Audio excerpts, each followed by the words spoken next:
Diagweed Galera Cordia August Fáilte Road. Welcome to Wild Geese with me, Mary Honan, on Lear Media TV, supporting the Samaritans, Limerick and Tipperary.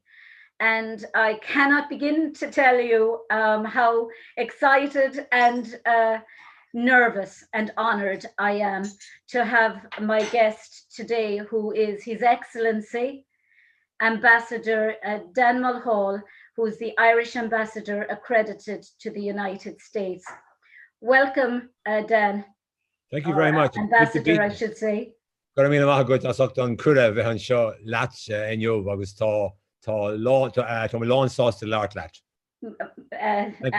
the and me too. I understand what you're saying. My Irish is not fluent. I understand what you're saying, but I went into those who are not fluent. I said I'm delighted to be talking to you, and I know look what you forward to said. our conversation. Yeah. I just my mother was fluent. My mother was absolutely fluent at Irish, but I came from England, and my dad, so she stopped speaking Irish once because it was too much of an effort with us.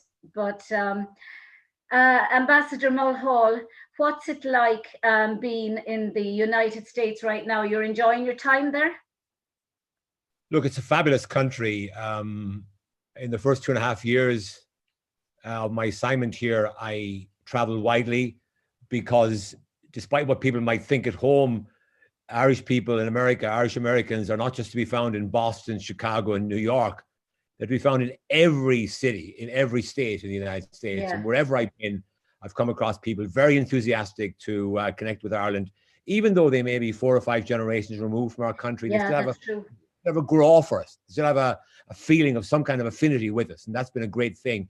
And then, of course, the last 6 months has been very different. I've been confined really to the embassy residence, working from home, trying to do my job, keeping very busy, but obviously not able to meet people face to face to a large extent, which has been a bit of a drawback. I haven't been on a plane. I haven't traveled since March, and I don't know when I will next travel again, because I'll only do so when it's safe to get about again, and we don't know when that will be. And certainly the pandemic is a big issue in America. It's a big issue in the election campaign, which is currently coming to a close, and 3 weeks from now will be election day, and that's right. That very carefully. Don't take any position on who should win, but obviously interested in in following all developments, and it's a fascinating time to be here. We're following it here ourselves. Of course, well, the whole world is following it because everyone is affected by what happens in America. This is one country in the world that nobody can really ignore. It's an interesting. It's always an interesting process. The whole elections.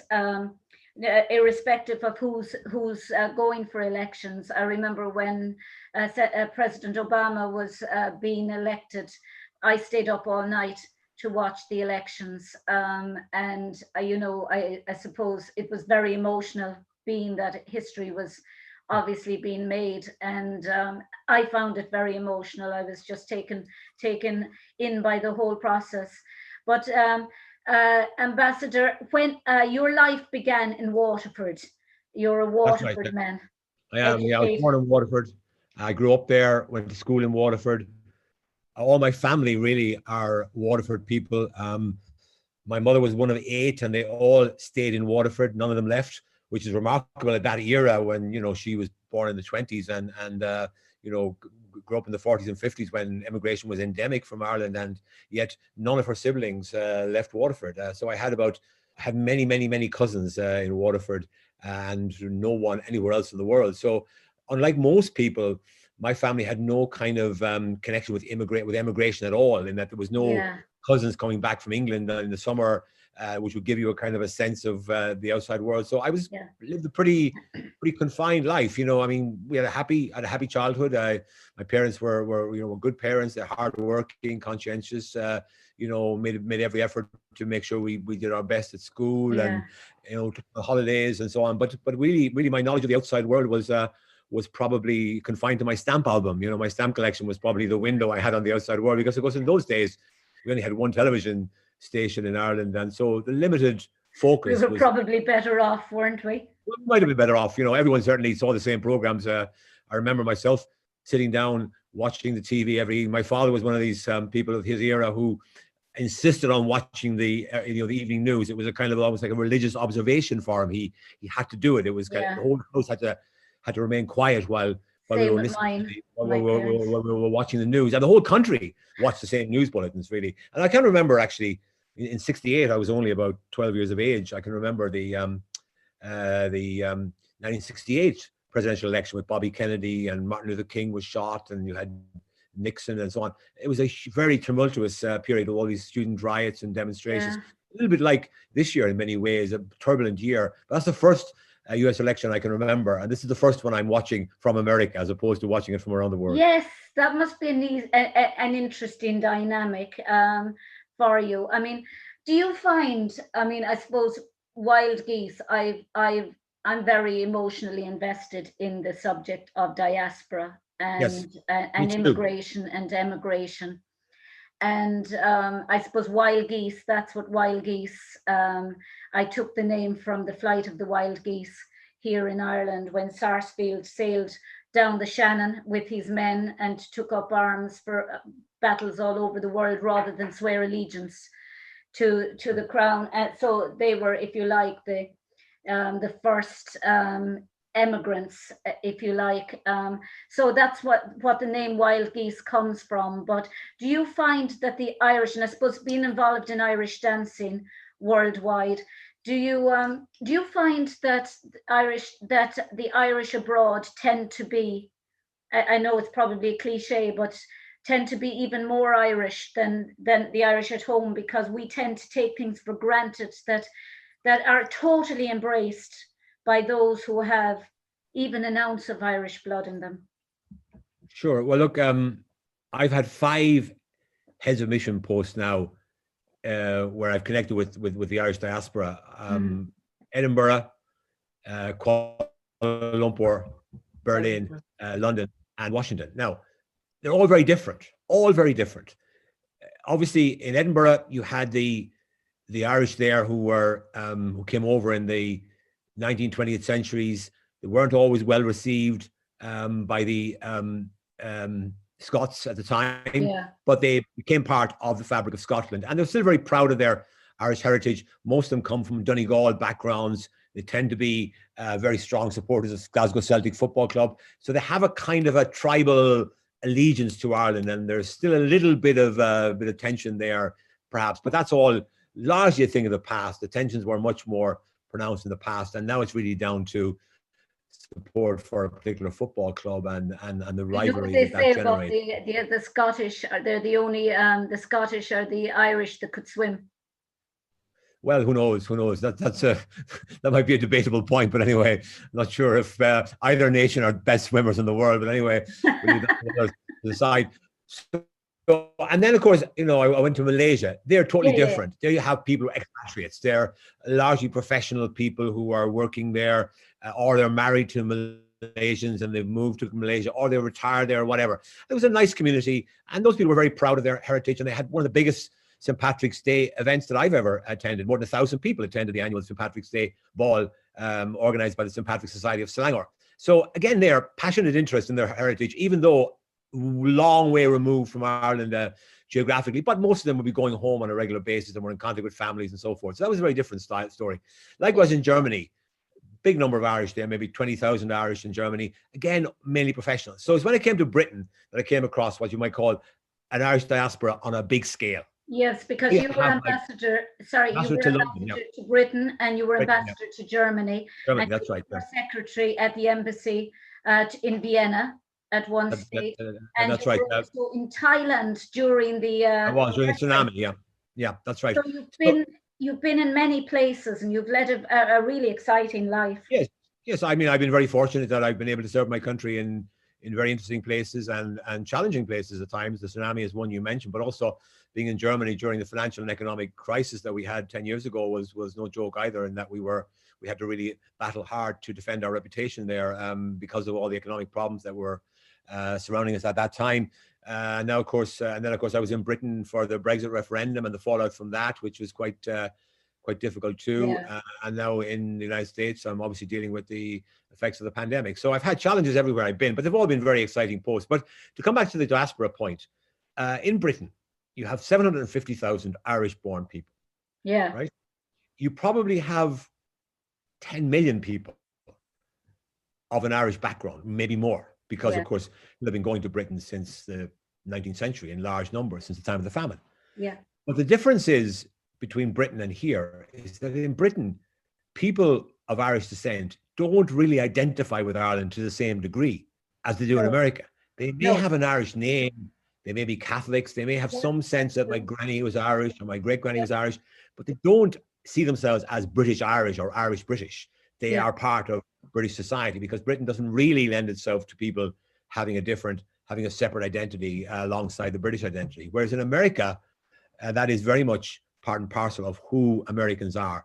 Americans are quite happy to advertise their dual identities, and therefore Irish Americans, 40 million of them or so, maybe 35 million or so, who knows? The census that's being taken at the moment will reveal how many Irish Americans there are these days. But the fact is, it's somewhere between 35 and 33 and 40 million people with an Irish background. Britain don't really teach Irish history in schools to the extent that we teach world religion here in Ireland. We have a more, I suppose, a rounded education outside of. I know America, they tend to learn quite a lot about their own country, but within Irish American homes, they completely embrace their Irish American status. I mean, when I came to America, I discovered quite a different set of circumstances here, because all over the country, everywhere I traveled, I came across Irish people and people of Irish descent who were proud of their Irish heritage, even though in many cases it comes from 100 or more years ago. The reasons for that, I think, are not difficult to figure out. First of all, when the Irish came here, they came with a sense of grievance. They believed that they had been driven out of their homeland, and they passed that sense of grievance on to their children and grandchildren and down through the generations, and it still exists today.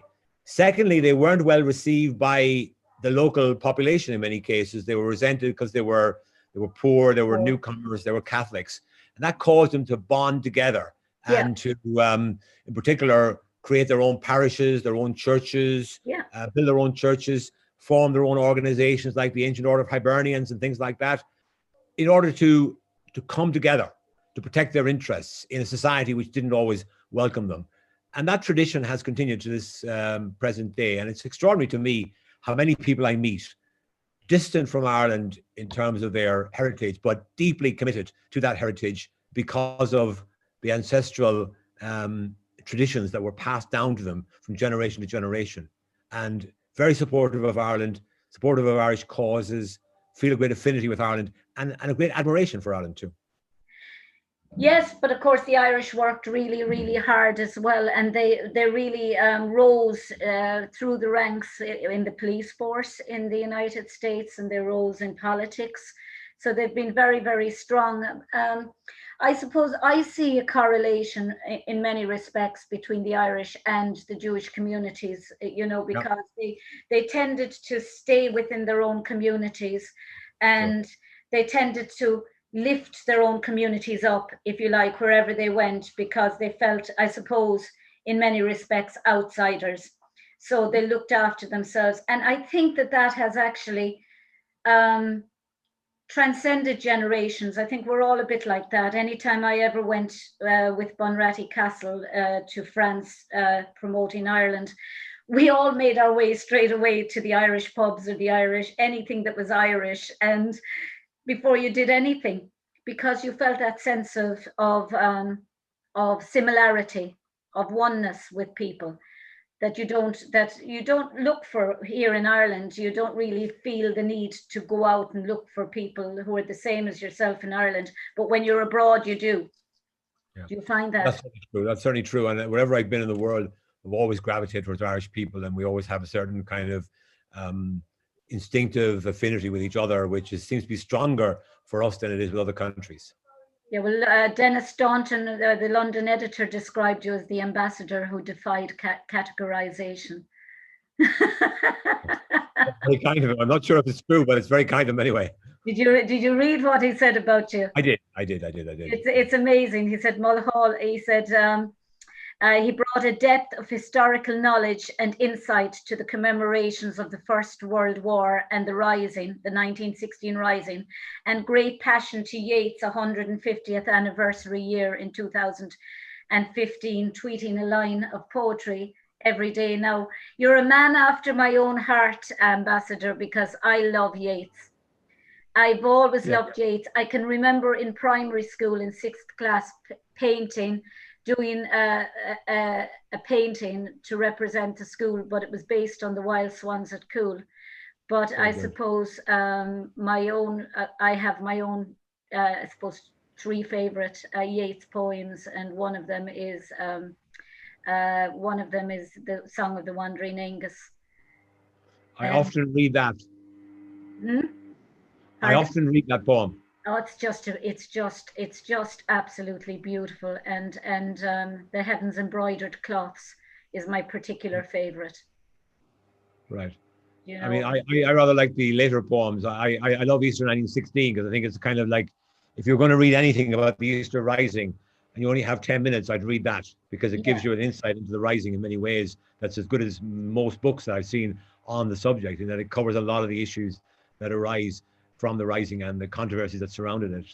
You know, Yeats was one of the first people to ask the question, was it really necessary, and so on. But yet, I think he comes to the conclusion in the end that it probably was, which is my own conclusion as well as a historian. But yeah, I've been tweeting poetry now for 5 years. I started doing it during the Yeats anniversary year. I did it for the whole year, and then people started saying to me, "You must keep it going."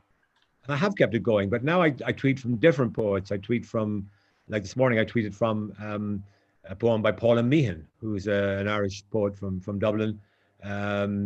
Yesterday, I tweeted from, I think, Mulhall O'Sheill, another Irish poet. So, Mulhall O'Sheill, I've quoted Mulhall O'Sheill in my thesis. Most of my epigraphs are from his. He's a great man for epigraph. He's a great man for. I tweeted from a poem called the five quartets, it's called, and it's a kind of a history of the world in poetry, which is really very, very good and very, very impressive piece of work. So I tweet from poets from early Irish monks in translation up to contemporary poets like Jessica Traynor and Elaine Feeney and Sean Sexton and people like that. So I try to cover the whole range of Irish poetry. I do it because it's a way of putting a thought for the day out there on the Twitter sphere. And I do it on Facebook. I've been doing it for the last, I suppose, 2 years on Facebook, every now and again, tweeting, always something from Yeats, because Yeats, or strangely enough, Man's Search for Meaning, Viktor Frankl. I just find that book, Man's Search for Meaning, the thoughts within it, the lines within it, are great for people to think about their own lives and to think about putting things into perspective. When You Are Old by William Butler Yeats. When you are old and grey and full of sleep and nodding by the fire, take down this book and slowly read and dream of the soft look your eyes had once and of their shadows deep. How many loved your moments of glad grace and loved your beauty with a love false or true? But one man loved the pilgrim soul in you and loved the sorrows of your changing face.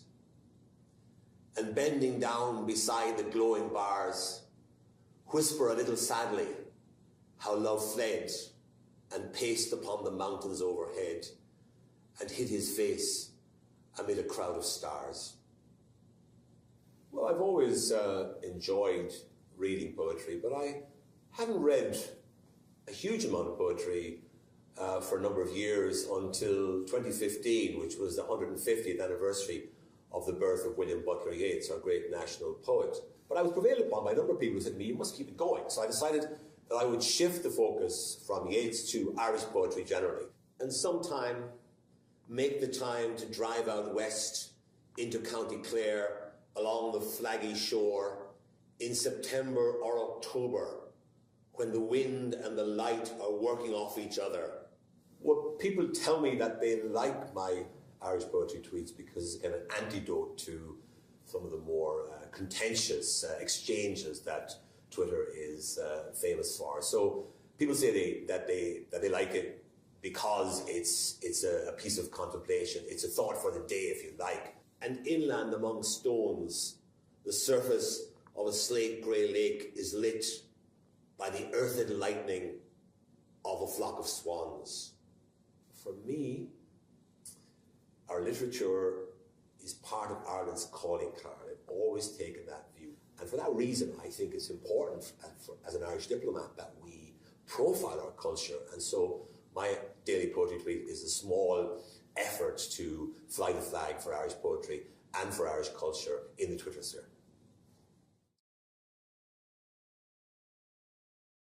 But you're the honorary president of the Yeats Society. That's right, yeah. I mean, I first became interested in Yeats when I was at college in Cork. I bought a collection of his selected poetry and I read it over the summer. I remember when I was studying for my BA. In those days, the honours BA was done in the autumn. You did your exams in September, and I did that. And I read Yeats that summer, and I ended up doing a thesis on Yeats. But Yeats's kind of value to the historian. In other words, Yeats's work as a kind of an insight into the history of Ireland at that troubled time. And I've continued to take an interest in that subject ever since. And in fact, the book I published there in 1900, book I published in the year 2000. I'm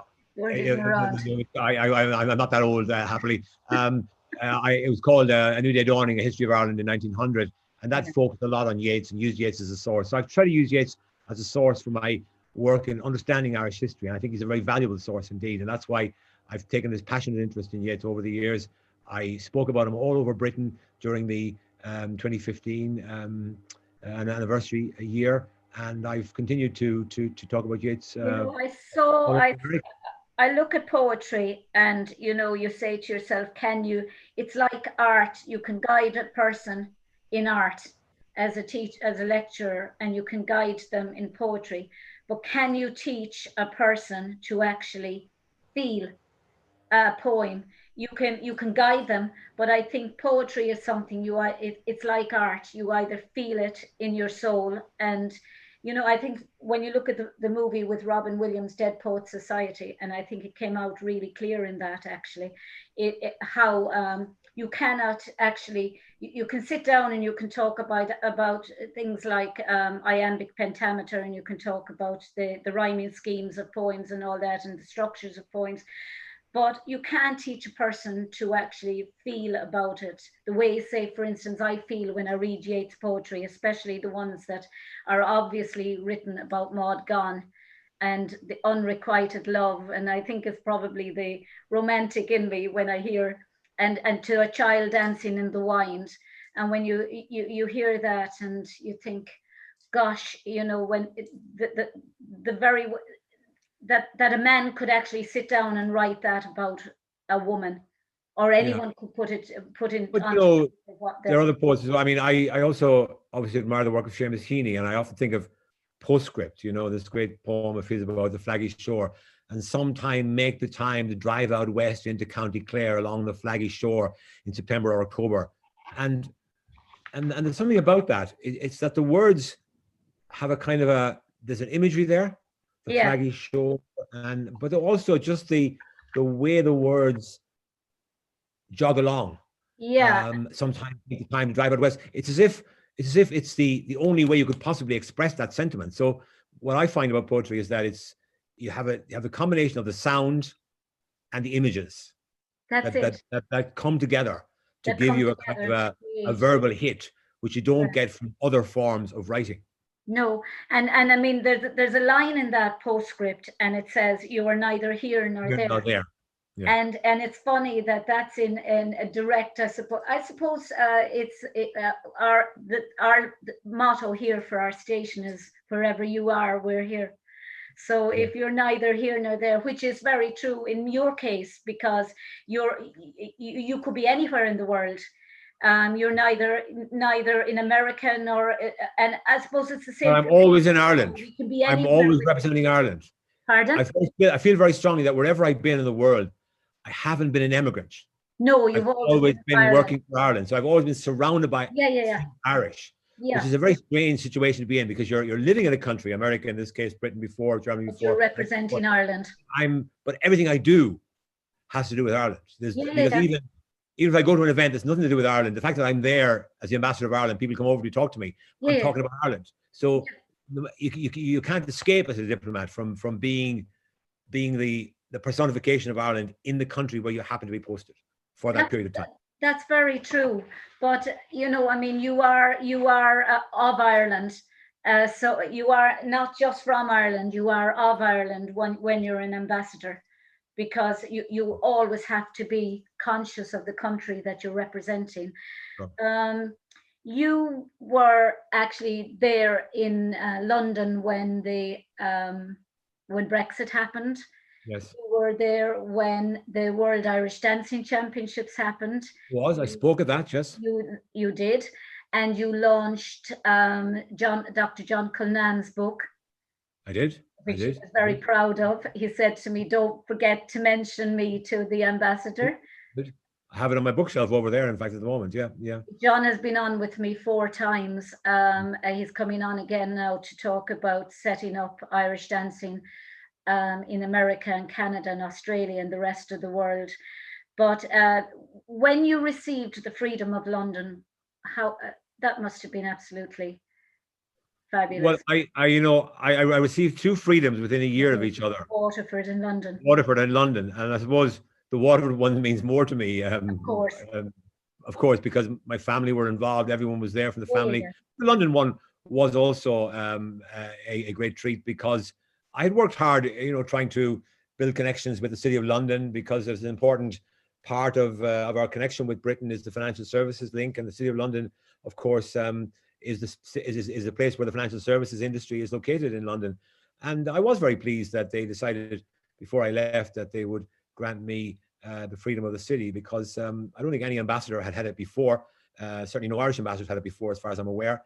And I felt that was a great recognition of the fact that Ireland was now a very important partner for Britain, for London, and for the financial services industry in the City of London, because we ourselves now have a major financial services centre in Dublin. It'll never be the same size as the one in London, but it's certainly growing all the time, and it's recognised now as a place of quality. And that's why the City of London were very happy to link up with me and make that connection with Ireland, because of their affinity with the financial services industry in Ireland.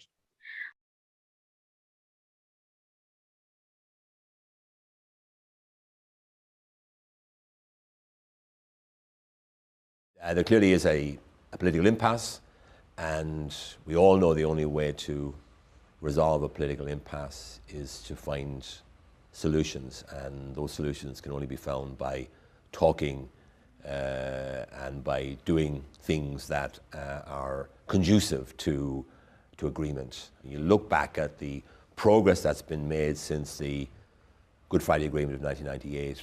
Northern Ireland has been transformed. North-South relations have been improved beyond recognition, and indeed British-Irish relations have also improved enormously. Clearly, the open border and the relationship between North and South in Ireland is a key pillar of the Good Friday Agreement and the peace process. Now, nobody would suggest that the peace process is threatened by Brexit, but obviously there are issues to do with the border which need to be dealt with.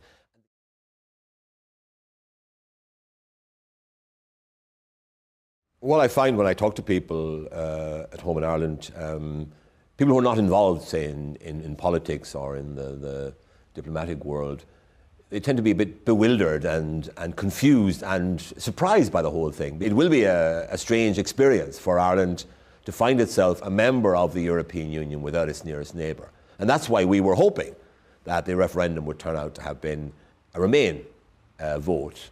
Didn't work out that way, and therefore we have to accept, of course, and we do accept that this is a decision that's been made by the British people, and now we have to make the best of it, and we have to try to minimise the negative effects for Ireland, for North-South relations in Ireland, and for Irish-UK relations.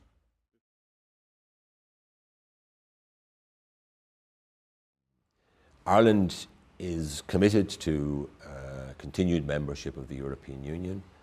We want the European Union to flourish and prosper. At the same time, And there's no contradiction between these two statements. We want to continue to have the closest possible relationship with our neighbours in the UK.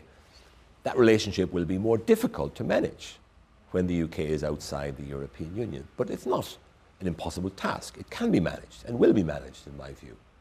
So it's not a question of either or. It's a question of minimising the negative impact on Ireland of the UK's departure from the European Union, including by preserving, as best we can, the very positive relationship that has developed between the UK and Ireland in recent decades.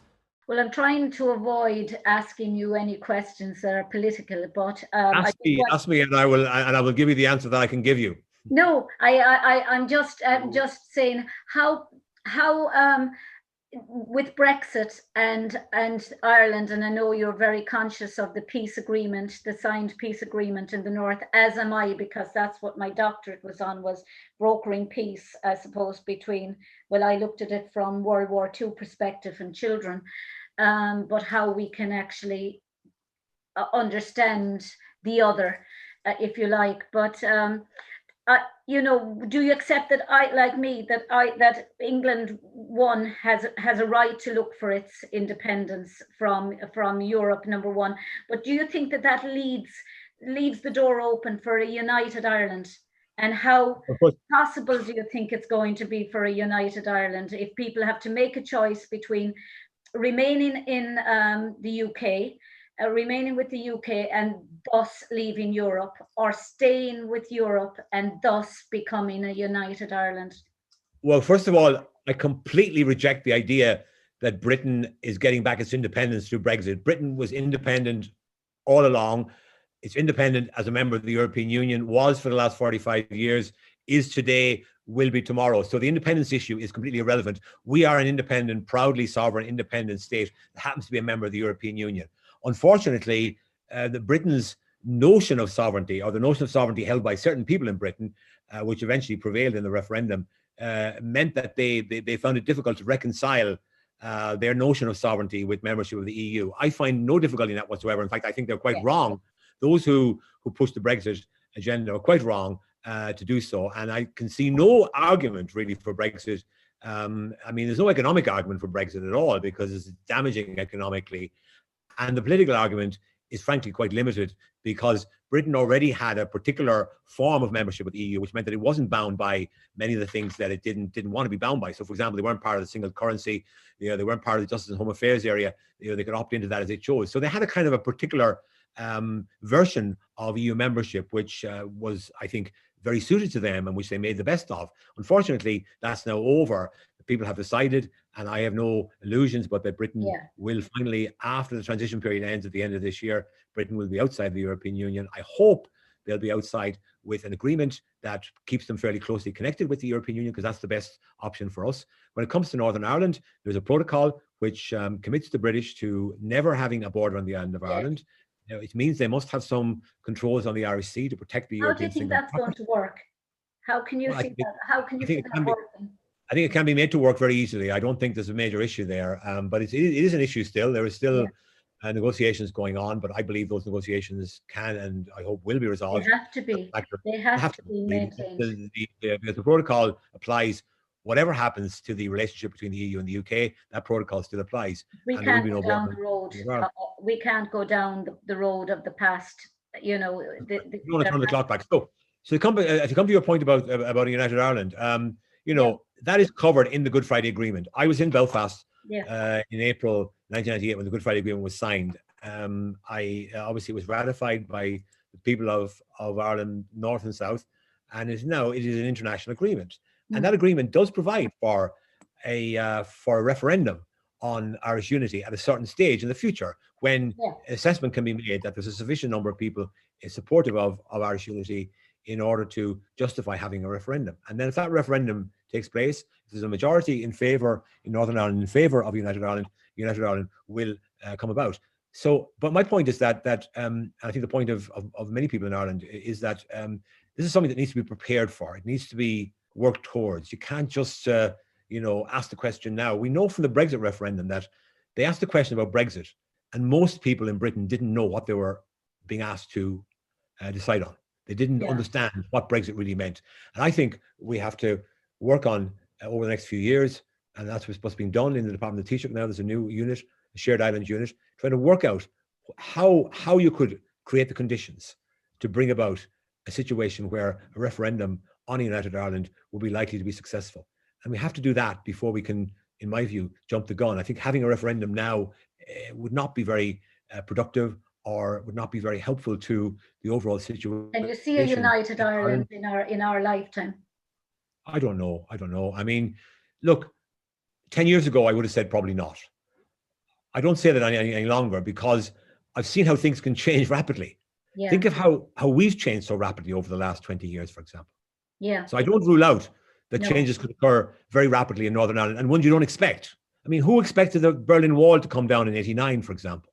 You know, who expected, who expected Brexit to happen? Who expected, a lot of things have happened in the last number of years. It seems to me, at least, that the pace of political life has speeded up, and things that would have been regarded as impossible, unlikely, inconceivable 10, 20 years ago can no longer be seen in that light. So I don't make any predictions now. I take the view as, let's wait and see. Let's just take it step by step. And I actually met you before, but of course you wouldn't have remembered me. We met at the British and Irish Trading Alliance. Oh yes, of course, yes. I'm a member, and remember that. Very good. My best friend, Dr. Michael Casey, he's very involved with the British and Irish Trading Alliance. But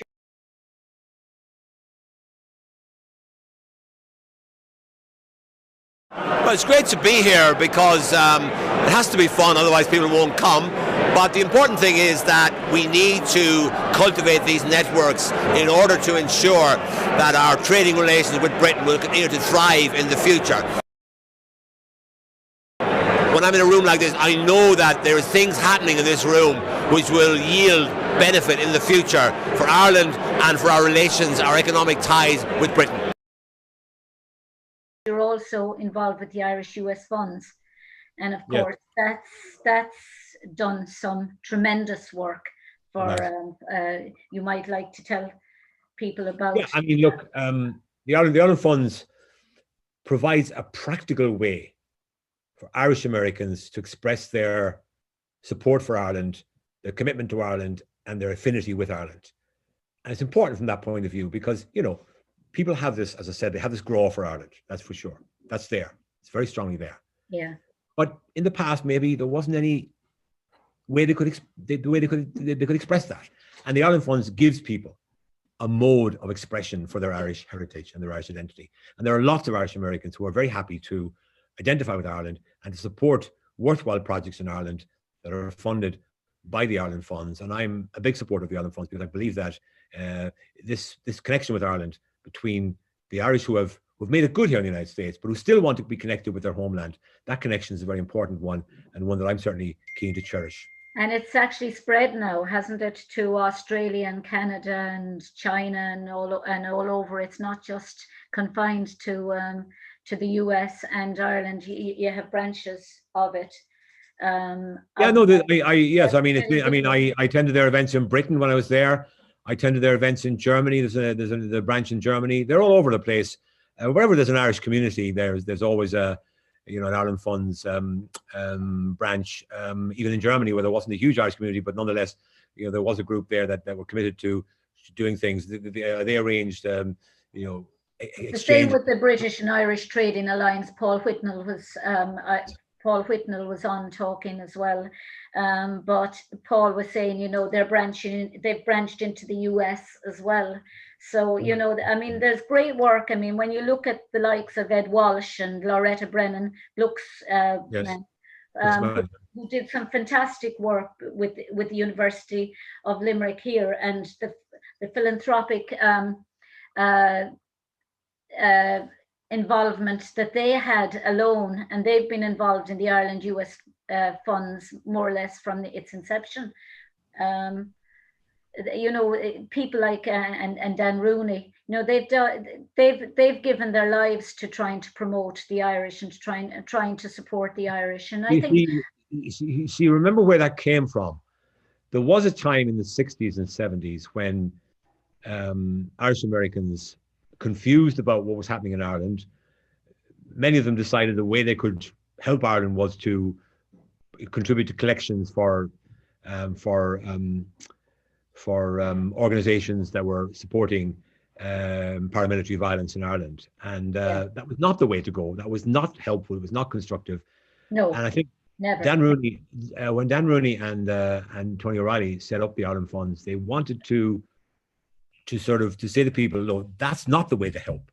Yeah. There is a constructive way to help. You can do things that will help to bring peace and prosperity and well-being to Ireland, but you don't do it by putting money into a bucket for a paramilitary organization. You do it by supporting an organized effort to support proper activities that would bring people together in Northern Ireland and help the people of Northern Ireland overcome the conflict that was raging there at the time. And that has succeeded. And that sort of tradition now of supporting, obviously, that's gone, and it was successfully rooted out by people who realized after a while, and it was obviously John. Yeah, basically, the argument was made, and by Irish diplomats, by my predecessors here over a period of 30 years, they argued consistently, don't do this stuff you've been doing in supporting violence in Ireland. Support peace, support reconciliation, support coming together. Don't put your money into causes that will actually make things worse in Ireland. And that message has gotten home to Irish Americans. And now I would say 99% of Irish Americans are fully supportive of the Good Friday Agreement. And in fact, they're determined the Good Friday Agreement will not be damaged by Brexit, and they've become active in persuading Congress people not to allow any trade agreement between the UK and the US to come about if the Brexit process ends up damaging the Good Friday Agreement and imposing a hard border on the island of Ireland. I can't see the Americans getting involved or having anything to do if that wasn't upheld, the agreement, or if it was reneged on in any way. But you set up the International Public Policy and Diplomacy course in UCC also. Well, I set it up. I actually advised on it. I was a member of the advisory board for a number of years, and because I'm quite keen that, I mean, when I joined the Foreign Service in 1978, there was no course available in Ireland that would prepare you for a diplomatic career.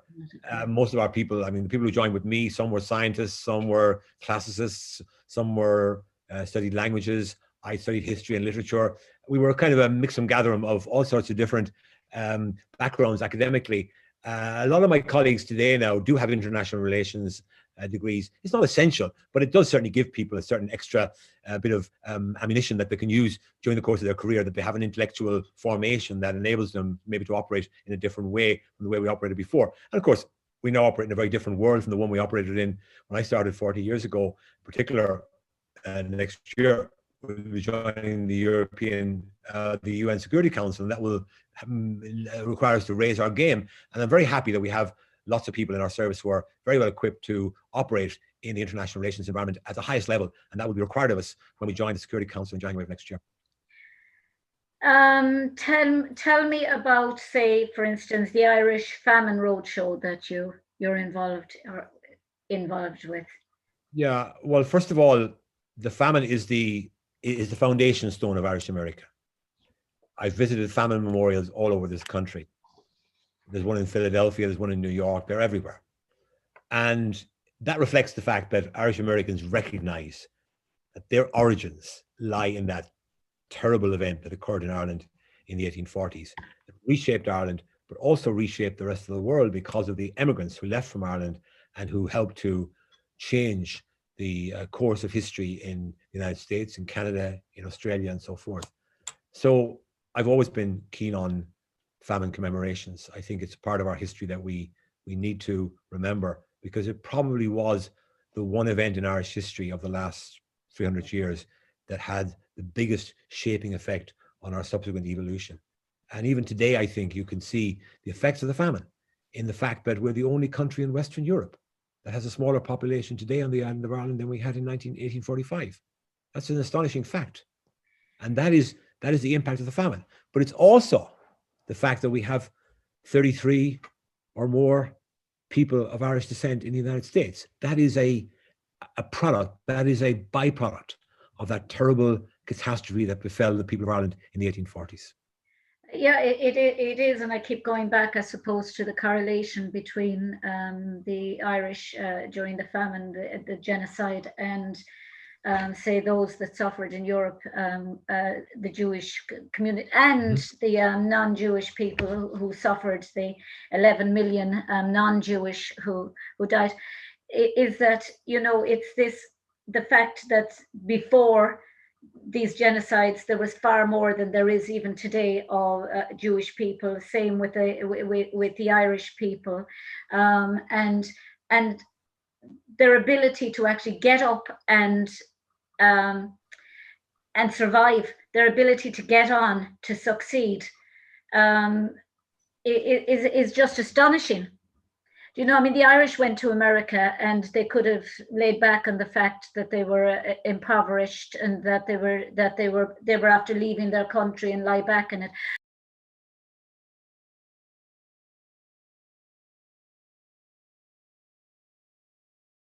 It's been a great pleasure to welcome the Famine Voices Roadshow to the Embassy in Washington this week. It's been a pleasure to have the representatives of the National Famine Memorial in Strokestown, County Roscommon with us, and also to hear from a number of local scholars who have been working on the history of the Great Famine and its legacy. The Great Famine is important to Irish Americans because it is part of the foundation stone of that great community that now numbers 33 million people who have an Irish heritage and who connect themselves with Ireland through their ancestors who came from Ireland mainly in the decades during and after the Great Famine. For Irish Americans, they connect strongly with that story of the famine immigrants who came to this country in conditions of strife and who quickly established themselves here and became part of the fabric of today's America. And it's been an opportunity this week to remind people, to remind Irish Americans of exactly what happened during the famine, and also to give them access to some of the latest scholarship about the famine.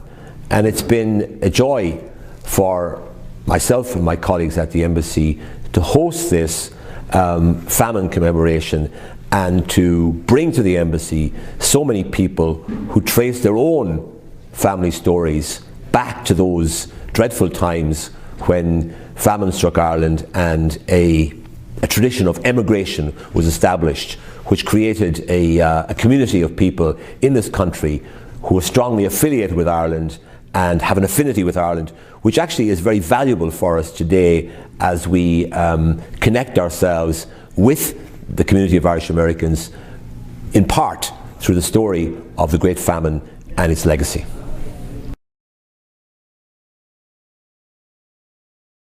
One thing I do want to ask you about is the immigration and emigration situation.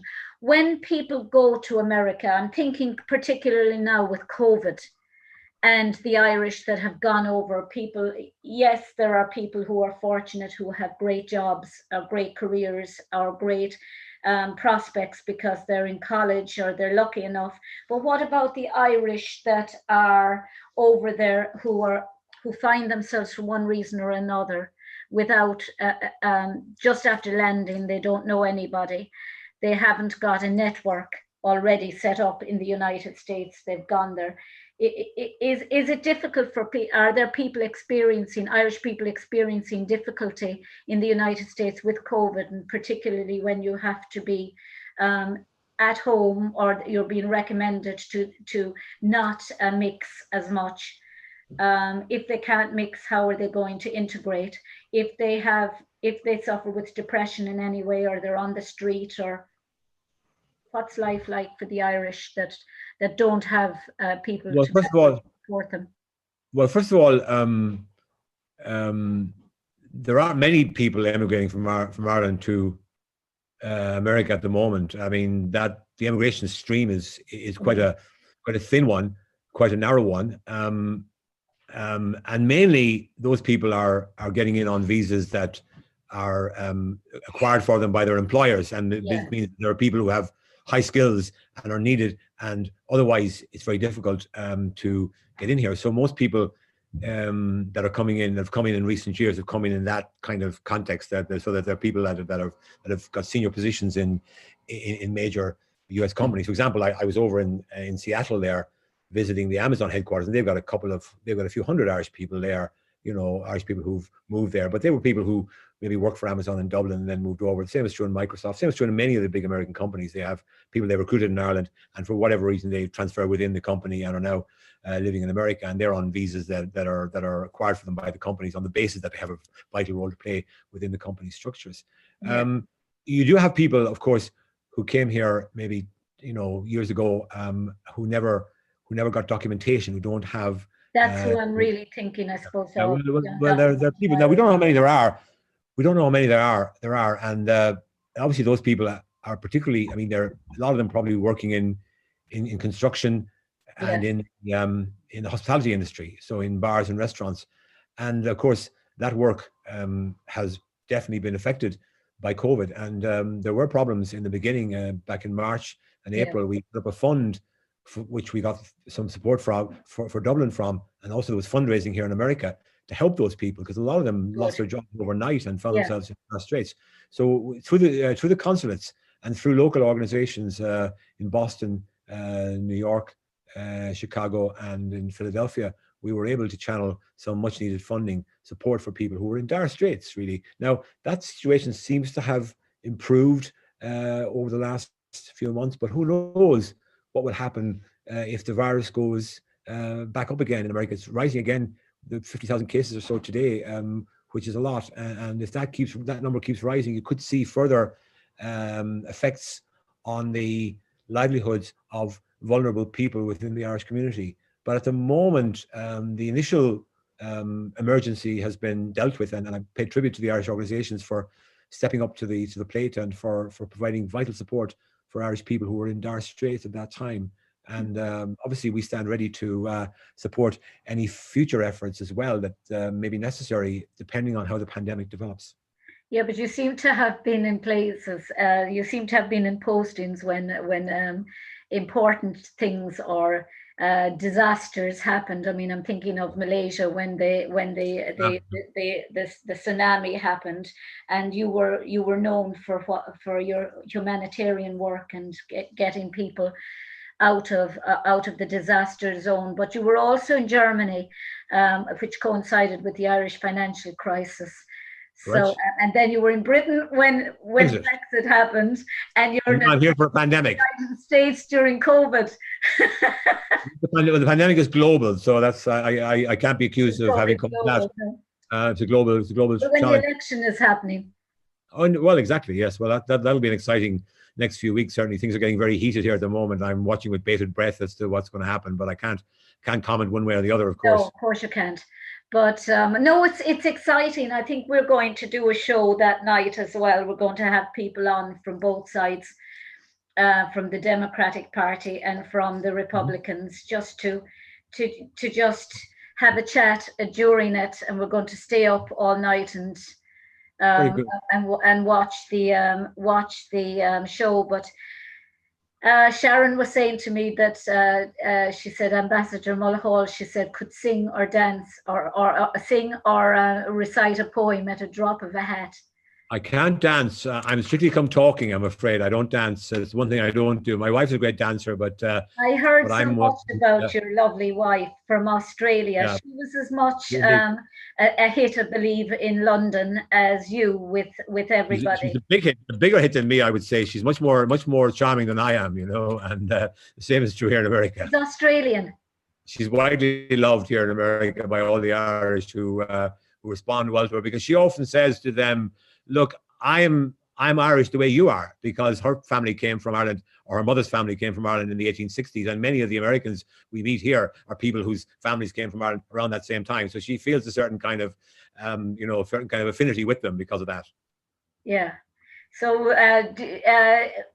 would you like to recite one of your favorite poems or a piece? Okay. Why not? Why not? I will recite. I told you I like the later Yeats poems, but the ones I can recite are the earlier ones.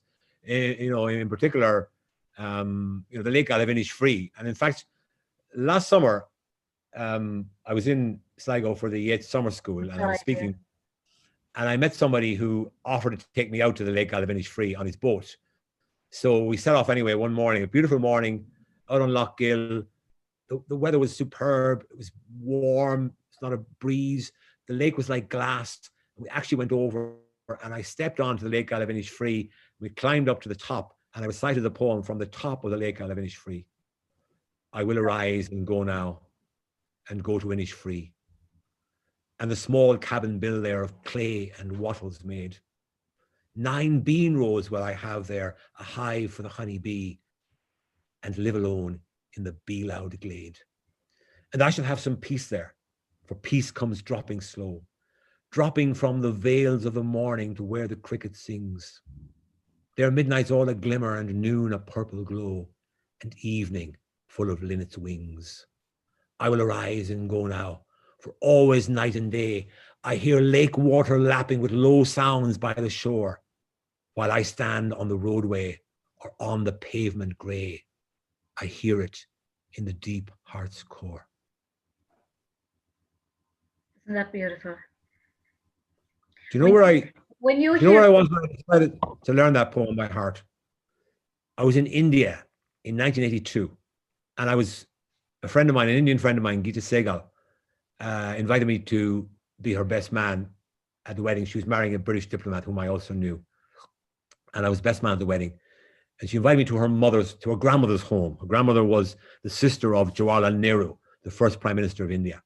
Okay. Her name was Mrs. Vijaya Lakshmi Pandit. Yeah, okay. And she's a famous diplomat. Right.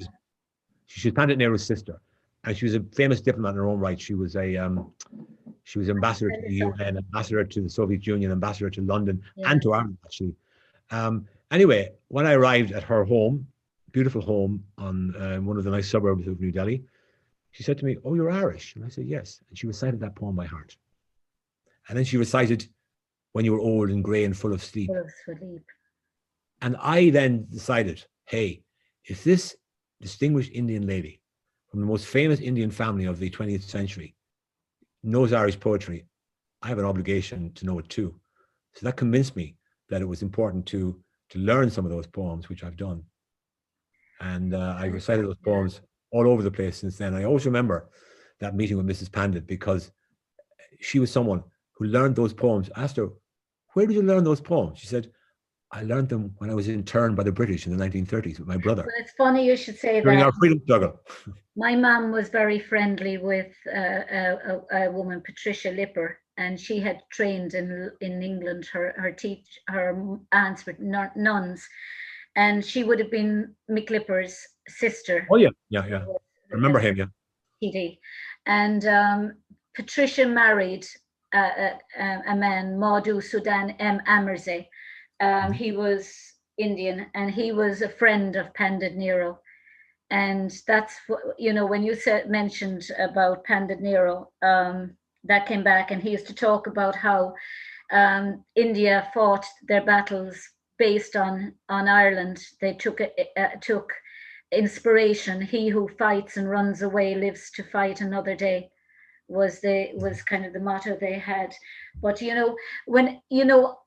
what is it about that poem? Because I've actually done extensive research on you, I have to say, for the last couple of days, and you've read that a few times. That it seems to be but what is it about the Lake Isle of Innisfree? Because, as I say, for me, I love all Yeats' poems. I mean, I look at the Wild Swans at Coole, and people could mistake it for being just about swans, subliminally about him looking at swans. But when he talks about, I have looked upon those brilliant creatures, and now my heart is sore. All's changed since I hearing at twilight the first time on the shore, the bell beat of their wings above my head, trod with a lighter tread.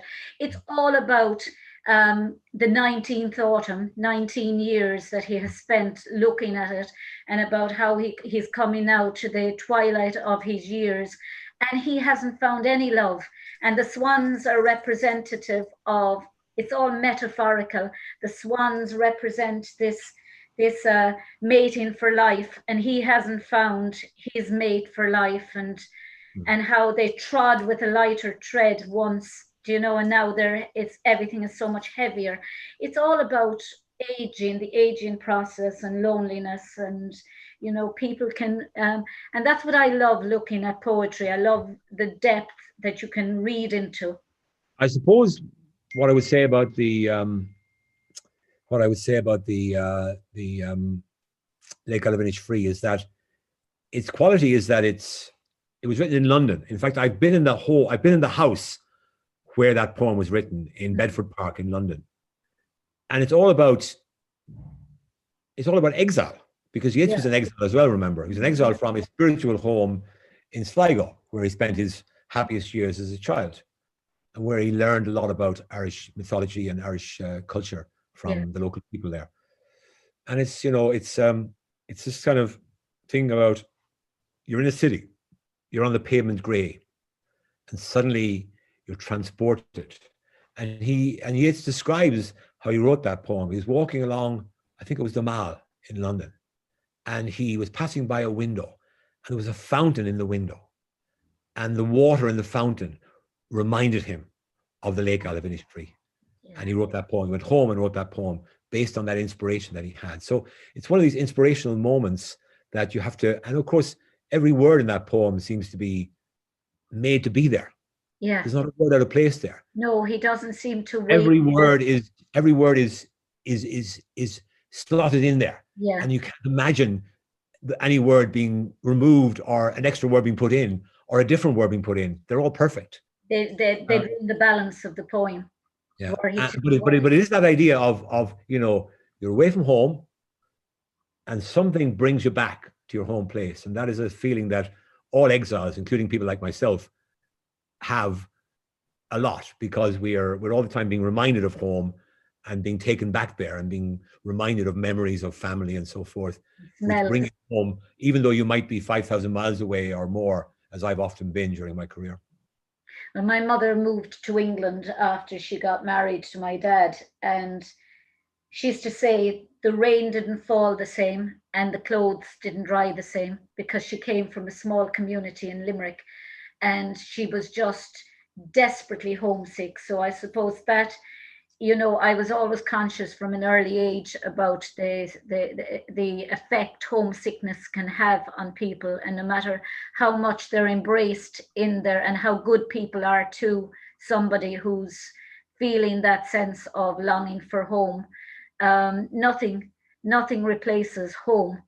No matter where home is, home could be, I've interviewed many people on this show who are from other countries like India or Iran or Iraq, and all of them, the longing for home centers around family, centers around smells, centers around feelings that they get when they walk into a room that will remind them about their home.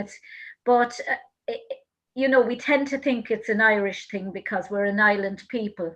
Do you think it's a home? Do you think? I don't think the English people who are abroad tend to miss home as much as Irish people who are abroad. Maybe I'm wrong. There are more of us who've been abroad, so there's a lot more experience of being abroad for the Irish than there is for almost any other country in Europe, in that a bigger proportion of our people have been abroad. Yeah. And in many cases have left and never come back. So I suppose the yearning for home. You think about it, the classic English immigrant in the 19th century was an official of the empire. You were sent away. Now you might have died in India or in somewhere else because of disease or whatever, but the typical pattern was you went abroad, you served your country abroad, and you came home. Yeah. In triumph, having served Queen country or king and country, in this distinguished way around the world as an official of the empire. So it's a different kind of experience, I think. Now, of course, there were English people who came to America, but that immigration was a lot of it was very early on, and those people, if you like, became the kind of founding people of the European settlement in the United States, and they didn't have that same yearning for home. In fact, they very quickly developed a sense that they were superior. You know, the Virginia planters, for example, Jefferson and Madison and Washington, they didn't have any sense that they were in some way kind of could be looked down upon by the English. They in fact had developed a kind of a culture and a civilization that they considered to be superior to the one they left behind in many ways. And then of course they created a political environment that was new and different, and that they were very proud of, and Americans are still proud of to this day. So I think it's a different experience, really. The Irish left home in different circumstances, and that is the reason why this yearning for home was there more readily in the Irish case than in the other cases that I'm aware of. I think we tend to be an island or a people of melancholy anyway. Our songs are happy. Our songs are our wars are happy, and our songs are sad. There's certainly something to that. Yes. Yes, but you love, and I can't begin to actually imagine why, Joyce. And I say I can't begin to imagine why you like Ulysses, because I openly admit to trying to read it many times, and I've got 3/4 of the way through. I've read Dubliners and greatly enjoyed Dubliners, but God, I think it's because it's written almost like a train of thought, and yes. It's almost without any punctuation, or very little anyway. And stream of consciousness. Well, I can recommend my blog. I've been doing a blog for the last year and a half on Ulysses. I'm now on chapter 14. I intend to finish it by the end of the year, and then you'll have a complete guide to the mysteries and the magic of Ulysses. I think it's a magical book. It's got some fantastic things in it. It's got some things in it that I think are not so fantastic. And I actually advocate skipping parts of it. I say, for example, episode 3, which takes place along Sandymount Strand, I recommend skipping that because it's very difficult for most readers to come to terms with it. Likewise, something like The Auction of the Sun, which is written in the it takes place in Holles Street Hospital in Dublin, and it's all about birth and conception and so on, and delivery because it's in a maternity hospital that it's set, but it's written, the style of it starts with Anglo-Saxon English and it finishes with American English of the 19th century, and it's very difficult for the ordinary reader to get on top of it because the style is constantly changing, and it's as if the style of the writing is more important than the content. The content is often a little bit more difficult to come to terms with. And I also say to people, don't be afraid to skip it. It doesn't matter. It's not like a detective story where you have to read chapter 1 in order to understand chapter 2. In Ulysses' case, you don't need to, because each chapter to some extent is separate. Now, there are connections between them, of course. There are. But you can read each one separately and enjoy it. And for example, I would say to somebody, start with the Cyclops chapter. Yeah. Right? Read the Cyclops chapter and start there. And that'll give you an enthusiasm because it's very funny. Oh, and it's very wild. I have to say, I did it when I was doing my master's, and we looked at Joyce and the American novel and a crime novel and 5 other modules. But I tell you, I read it and I said, I'm not one to give in very easily into anything, but I just thought, oh, my life is short enough.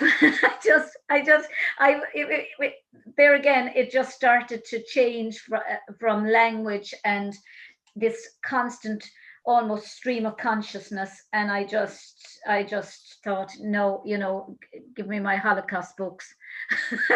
Because that was the area, I was looking at diaries and letters. I certainly recommend chapter 12, Cyclops, which takes place in Barney Kiernan's pub in Little Britain Street in Dublin, and it's a discussion of Irish nationalism and Judaism. You'll find it interesting from the point of view of your Jewish studies as well. They say he based that on you could call it a pogrom here in Limerick, where the Jewish people were pushed out of Limerick. And that was 1904 as well, when the novel was set. So So it looks, the novel is an appeal for tolerance because in that part of Ulysses, Bloom is asked the question, what is your nation, Mr. Bloom? Because they all suspect him. He's Jewish, he's Hungarian background. You're not really Irish at all, are you? And he says, No.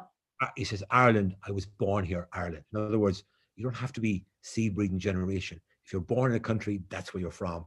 Even if you move to a country at a young age, that's where you're from. If you move to a country and you decide to settle there, that's where you're from. But at the time, of course, a lot of people around the world, not just in Ireland, didn't agree with that particular view of nationality. Yeah. You had to be from the soil for generations in order to be a real Irish person, and that was clearly like Alan Shatter when he was that was an argument that Joyce challenged strongly. Yeah, it was like Alan Shatter when he was told to go home one time, and he said, "Where by home do you mean?" Where, and he mentioned 2 areas of Dublin where he had actually been born and reared. And it is, I suppose, we tend to, I mean, my dad was English, and my mom would often say, be quiet, you're only a blow-in to him, even though he was living here for many years. You had to be hundreds of years in Ireland before you were considered to be Irish. We have a lot of people now who are Irish, and I'm proud to say that we're now a diverse country with people from different parts of the world, different cultures, and they're all Irish as far as I'm concerned, and I will defend their Irish identity absolutely all the way down the line. I'm here since I was 5, and I consider myself Irish. I will never accept any notion that somebody who was born in Nigeria and came here as a child isn't Irish. I will never accept that someone who came here and decided to become Irish isn't Irish. That's the way we are. We need to be like that. We need to be open and tolerant, and we need to embrace the world. We're doing that at the moment. Long may that continue. I'm fully in support of this multicultural, multiracial society that we now have. I never felt anything other than Irish here. Do you know, I always and do you know, it's and I think it's important. It makes us a rich tapestry of different cultures and different beliefs and different outlooks, because we can become very introverted. But when we see the world through someone else's lens or a different cultural lens, it's much more exciting. You know? I agree.